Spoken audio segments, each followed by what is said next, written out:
শাহরুখ খানকে একটা ইন্টারভিউতে জিজ্ঞেস করা হয়েছিল যে আপনার এই সাকসেসের পেছনে রাজটা কি। শাহরুখ খান তখন একটা ছোট্ট কথার মধ্যে দিয়ে ডিফাইন করেছিল যে হার্ডওয়ার্ক।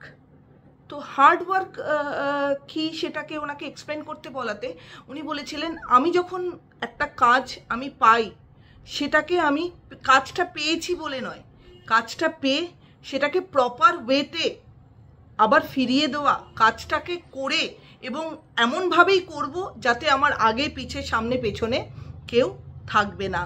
আমরা হয়তো কাজ পাই, কিন্তু কাজটার একটা লেভেল অবধি হয়তো সাকসেসফুল হইও, কিন্তু তারপরে কি সেটাকে নিয়ে ভাবি?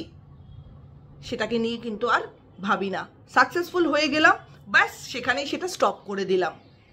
তো এইখানেই আমার এই উদাহরণটার মধ্যে দিয়ে আমার এটাই বলার যে আমরা হয়তো কাজ করি, কাজ পাই, সেটাকে হয়তো সাকসেসফুলি কমপ্লিটও করি, কিন্তু সেটার থেকে যদি আরও একটু এগিয়ে যাওয়া যায় বা সেটাকে যদি আরও একটু নিজেকে মোটিভেট করে আরও একটু কিছুক্ষণ হার্ডওয়ার্ক করা যায়, সেটা থেকে কিন্তু আরও সফলতা আসতে বাধ্য।